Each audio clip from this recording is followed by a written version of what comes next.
Merci is a transgender fashion model who's been diagnosed with a mental illness. She's also facing the possibility of doing time. The only offer that the district attorney's office has made for Merci is for her to plead guilty to assault in the second degree and then receive a sentence of 5 years. Her best chance of avoiding prison? Getting her case moved to mental health court. Could this signal a change in how we handle crimes involving the mentally ill? If you're diagnosed with a mental illness, you're more likely to be a victim of a crime than you are to actually go out and commit a crime. Every year, the NYPD handles some 150,000 calls related to an E.D.P, or emotionally disturbed person. Good cops know that no two situations are alike. Each call is different. The dynamic changes in seconds. This woman is in charge of making sure they're trained to handle those incidents. Even though every officer is equipped with lots of options, the training favors persuasion over force. Your voice is by far the most important tool. Unfortunately, sometimes actions speak louder than words. After a terrifying earthquake in Haiti, a young boy named Laurent and his family left home and moved to Brooklyn. But the trauma wouldn't leave Laurent. There was a time I was barely eating, barely slept. Thinking but not talking about it. It's what's expected. You gotta be tough. Can he open up and find a way to heal? I just wanted to talk to you. See, all of this rain represents my sorrow. I had a tough day, want a better tomorrow. This week on Going In, we're moving towards mental health.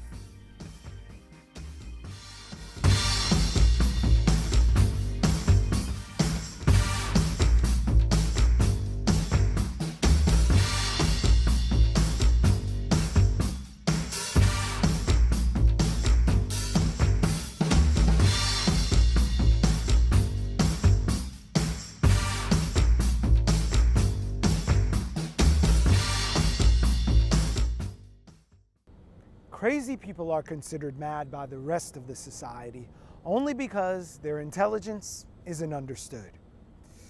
Cold comfort for those who passed through these doors when it was the main entrance to the New York City lunatic asylum. So what have we learned in the 100+ years since this place, now rebranded as Roosevelt Island's premier rental residence, was described by Nellie Bly as a human rat trap?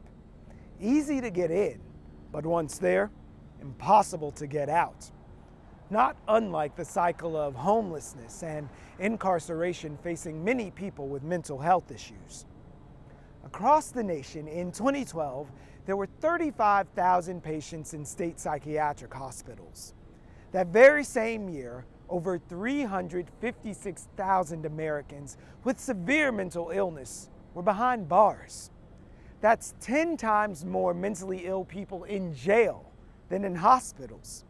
In 1955, America reached peak institutionalization levels, when state mental hospitals housed nearly 560,000 patients. Most of those facilities were deplorable, and in the 60s, JFK set out to replace them with smaller community centers. A generation later, as governor of California, Ronald Reagan systematically closed mental hospitals. As president, he federally defunded community mental health programs. Homelessness surged. In the 90s, when faced with the decision to either dedicate resources to the seriously mental ill or implement a general wellness plan, the Clinton White House decided to do both. In the end, they accomplished neither. Fast forward to the Affordable Care Act, or Obamacare, when 32 million Americans gained access to mental health coverage. Our current president campaigned on a promise to repeal the ACA and has since cut the substance abuse and mental health budget by nearly $400 million. Lots of thoughts and prayers, but not so much funding. So the next time you hear an ideologue demonize a person with mental health issues who just used a gun, while cutting healthcare budgets and canonizing the Second Amendment, think about your definition of crazy. The mentally ill are not your scapegoats. By managing their mental health despite the stigma, benign neglect, warehousing, and over-medicating that have been the hallmarks of the treatment in this country. They are the canaries in our collective coal mine, alerting us to the threats we ignore because we've got it so together. If insanity really is repeating the same behavior and expecting different outcomes, what is the prescription for healing? Let's go in on mental health. For too many New Yorkers, the point of entry into mental health services is through the criminal justice system. So how are those sworn to serve and protect equipped to answer the call when mental illness becomes cause for alarm? We're at the New York City Police Academy in College Point, Queens, to find out. The 32-acre campus includes a scenario floor, complete with a bank, bar, grocery, and residences, where I met the department's Deputy Commissioner of Training, Dr. Stacy KEESEE. Well, we're outside door 1A. Yeah. This is as real as any apartment I've ever seen in Brooklyn. Yeah. But as the Deputy Commissioner for Training, how do you prepare professionals for what eventuality may be waiting on the other side of that door? So we do a lot of work around historically what have we encountered. Now that we have the advent of body cameras, we can see what's happening with the training. And so one of the things that we hope that we provide the officers with is how much information can you get to them through dispatch. So when a community member calls, how much information do we have to turn over to the officers when they arrive? Each call is different. The dynamic changes in seconds. So they have to be able to assess that right away when they get there. But one of the things, though, that we really have to make sure we equip our recruits with, and even our current service members, is the training portion, right? So for us, whatever is behind that door, you're hoping that you've given them everything that they needed, not just in the academy, but when they come back for in-service as well. How does that play out? Are they in the classroom or a practical for 6 hours a day? It's a combination of classroom, scenario, practical. And it's that way every day of the training. So it's not just sitting down and hearing. It's also going through scenarios, understanding how these things will, display themselves. What sort of tools do you have to help you resolve that situation safely for both parties? What would you tell someone who is weighing calling the police about a situation that's happening against the fear that this might result in the death of their family member or loved one? Understandable. Part of what we are experiencing right now is first responders being first responders to something we should be last responders to.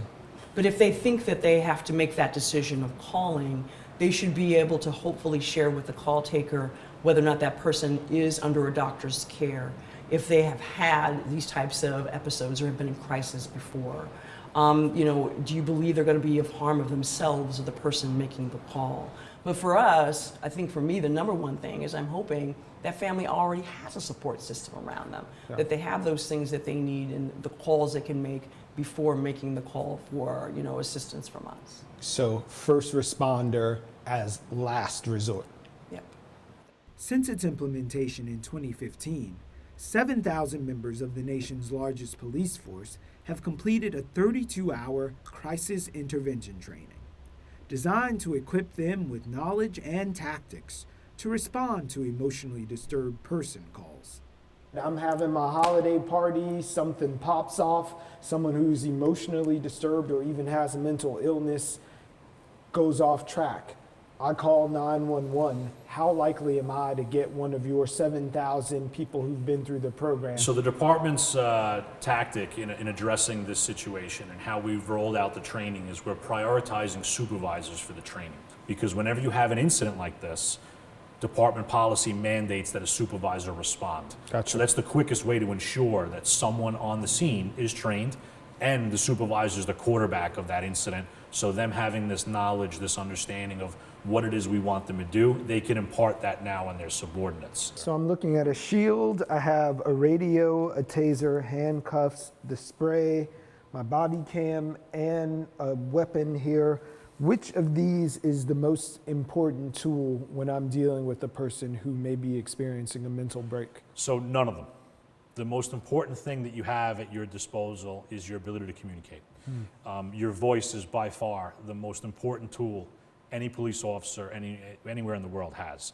Your ability to convey to an individual what it is or your thoughts and concerns, being able to then listen to them actively as they respond, and then try to bring this to a voluntary conclusion. The communication's key. When communication breaks down, unfortunately, sometimes force is the next option. Sometimes the force we use is very much a response to what's being presented against us. But I think we do an excellent job handling these incidents. When you look at the sheer number of them, 150 to 200,000 of these types of calls every year, you see a handful of them on the news. Yeah. So while every one of those is important and every one of those is a tragedy, I think it's something to be mindful of, the fact that there were hundreds of thousands of other incidents that went perfectly well. Yeah. Individuals got the assistance they needed. The officers were able to do it in a way that got that individual to comply voluntarily, and we didn't have to use force.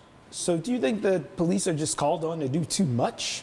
Well, in some areas, yes, right? So if you talk about some of those spaces where socially there should be more community engagement and there should be more involvement of those community support groups or even folks who provide services, absolutely. And this is one of those areas where, because we are available, you know, all hours of the night, every day, Yeah. that those things were deferred to us. And again, it becomes an issue: is this the appropriate space for policing? Do we really understand what happens when someone's in crisis? And do we understand the impact of that when we engage someone in crisis? And we absolutely do. And that is the truest question and concerns. And those I think will always be, and I think they're always welcome. Because that's how we, again, learn how we grow this training. Under different circumstances, the NYPD might have come into contact with this man when his mental illness first emerged. One day I just, my mom just happened to send me here, thinking as an after school place, but it was, what I found out later was that it was more than just that. What let me here was an incident that happened. I was being bullied in school, and I just saw the person, I just blacked out. Just caught him on the ground, boom, just throwing blows. And I think, honestly, if my mother wasn't there, and if there were people who was not there during that time, I probably would have killed them. When I was labeled, someone who had like schizophrenia, well, I felt lost during that time, because I was like, I don't know what I'm here for, and at first I thought it was just, a place that I could, come to in the afternoons just to hang out and to kill time. But the therapists there, they made me feel welcome. They made me feel at home, and, they was able to talk to me about, things that was going on during my personal life. And, I had good days and I also had bad days with them, but they never gave up on me. Thomas was luckier than some. His emotional problems were enough in the open that his mother took action. For others, it's fear, secrecy, and stigma that present the greatest obstacle.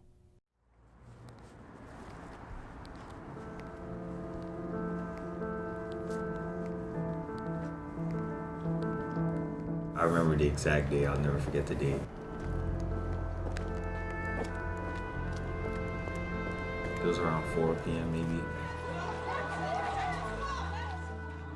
Breaking news story tonight, a major earthquake has hit Haiti. It was a magnitude 7, possibly the strongest quake ever to hit that region. Just heard a loud sound. I had no idea what it was, and the next thing you know, my whole house is shaking.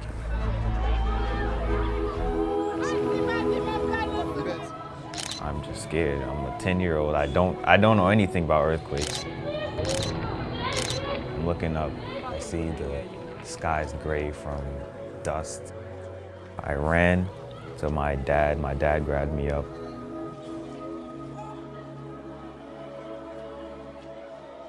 And then we just ran out the house.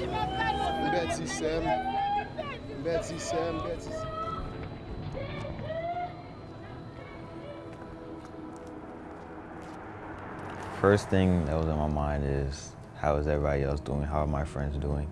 That was the last day I saw any of them. I don't know if they're alive. I don't know if they're dead. I have no idea. I'm kind of angry that Everything just changed so quickly, so suddenly, without any warning.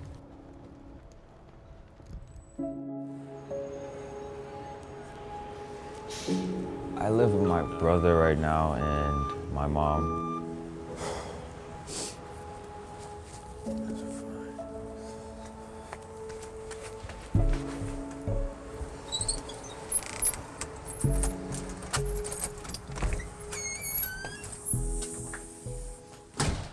The experience, the trauma, it probably would never go away. How come all these people are gone and I'm still here? I never told my mom or my dad. I probably just tried to deal with it on my own. There was a time I was barely eating, barely slept, always thinking about it.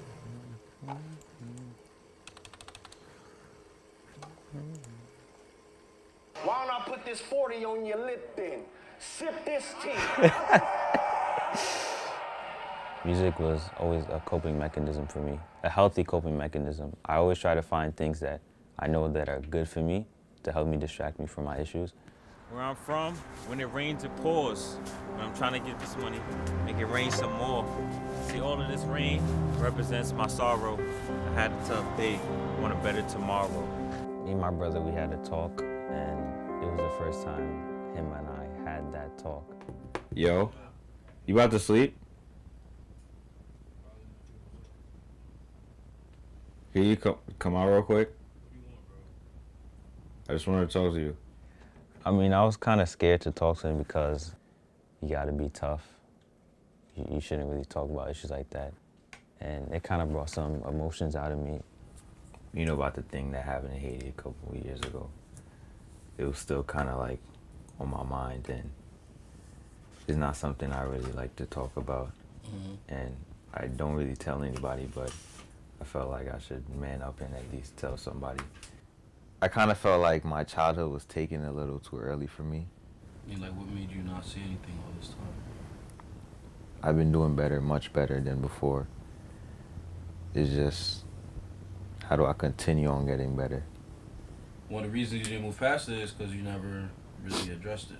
If you were raised in a household where it's not normal to go to your brother and talk about how you feel, you're just not going to do that because you're not taught to do that. I know we don't talk about emotions like that.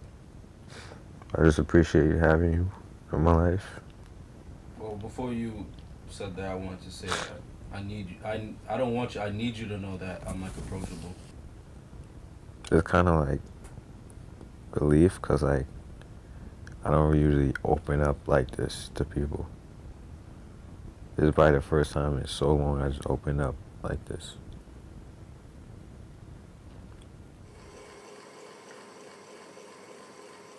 That one talk, I feel like that one talk did a lot.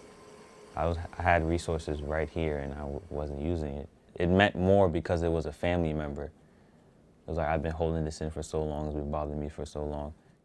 Like, I finally had someone I could talk to about this issue. I really like having something to drink. The bottle empties with liquor and fills up with my pain. Black masculinity, it's kind of toxic. It's very toxic.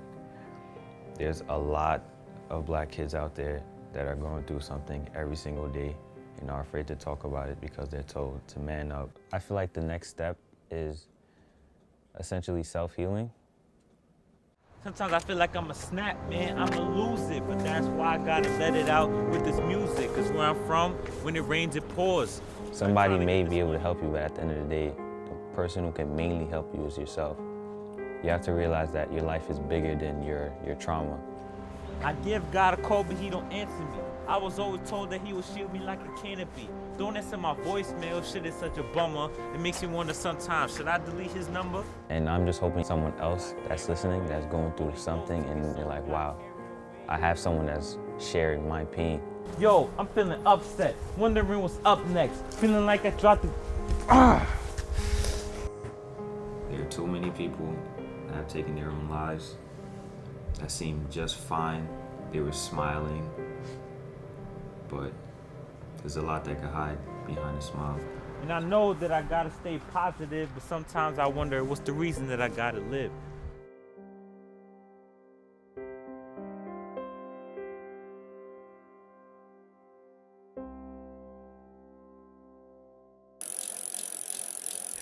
So this is the place that I work at. This is the place that really means a lot to me because this place represents a time where I needed help. And me being in the position I'm in now, I have a lot of responsibility to make sure that the individual can build on their recovery. After I finally got my GED and stuff, I was speaking to my therapist and she started talking to me about, peer counseling and peer advocacy.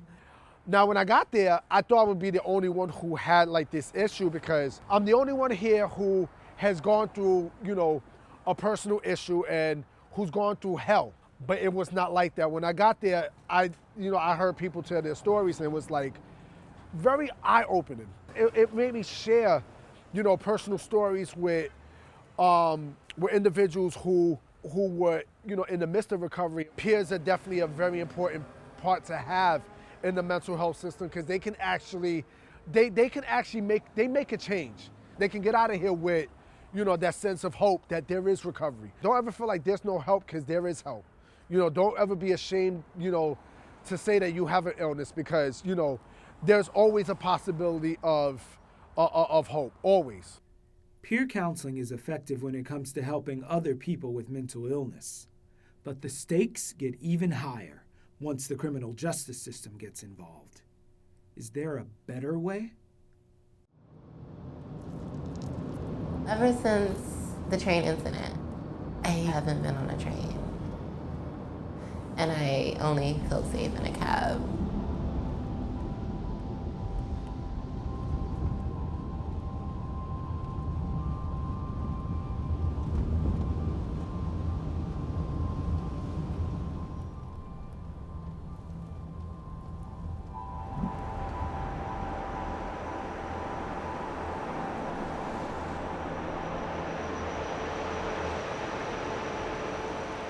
I'm going to reach out to the higher up at the DA's office who I've been in touch with to see where they're at with mental health court. Mm-hmm. You keep your appointment on Thursday, right?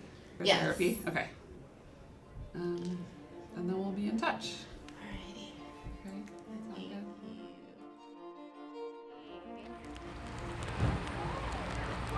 I moved to New York 10 years ago to model, and being young, I was like, I'm just gonna move here, I have the look and it's gonna happen like right away. And that wasn't the case. It was horrible coming out. My parents kicked me out. It was a really hard time and I was homeless. It's just all about survival. I was surrounded with like the wrong people that I considered my friends at the time and just went down the wrong path. There's not many trans models that are like out there. I feel like I pushed really hard because I feel like I had double cards stacked against me. On Monday, the DA was not ready for trial. The only offer that the district attorney's office has made for Merci is for her to plead guilty to assault in the second degree and then receive a sentence of 5 years in prison. We've been pushing the DA to consider mental health court for her.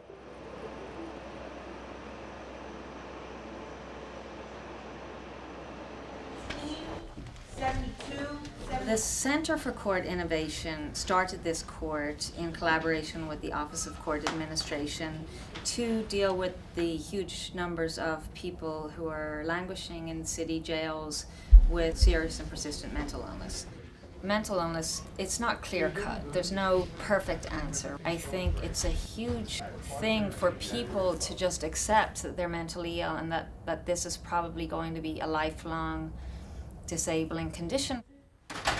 It's hard to be an advocate for yourself, even when you feel empowered. This is number 87. The DA's office vets who gets referred to the mental health court. Anybody can refer a case to the mental health court. Numerous occasions, the first contact a family member, somebody who calls up and basically says, my son's been arrested, he's mentally ill, what can you do to help?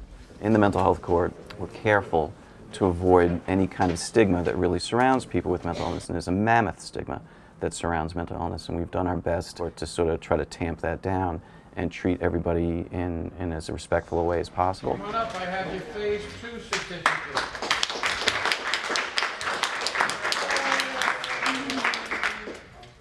We give certificates, 4 phases of certificates, the 4th being graduation.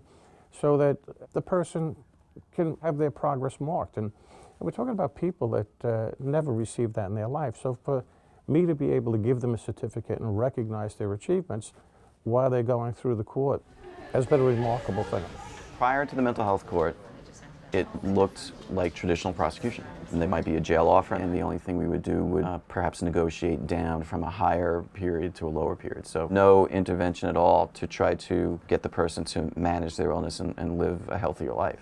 If someone commits an extensive amount of time to treatment under our monitoring, you don't want them to just throw that time away. Like, nobody has anything to gain from somebody being sentenced or going to jail.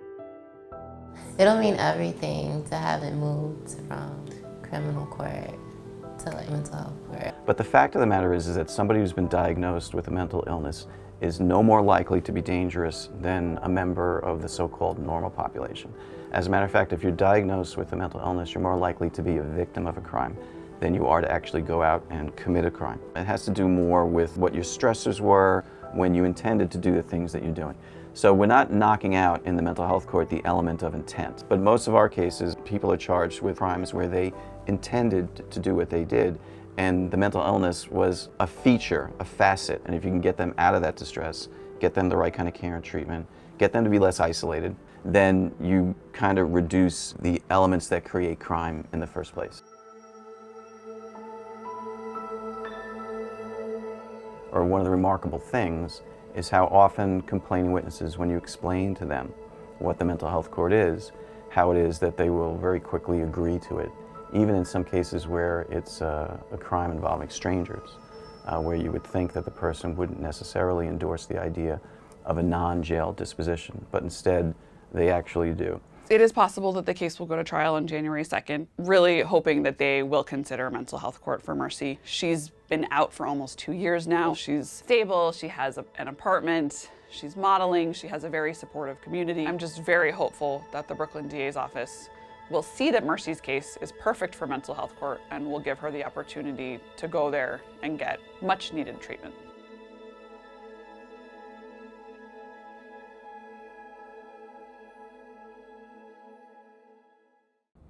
Thanks for going in with us on mental health. Remember, there's no shame in healing. If you want to check this out again or any of the past episodes of Going In, find us on the web at youtube.com/BRIC TV. Bye now.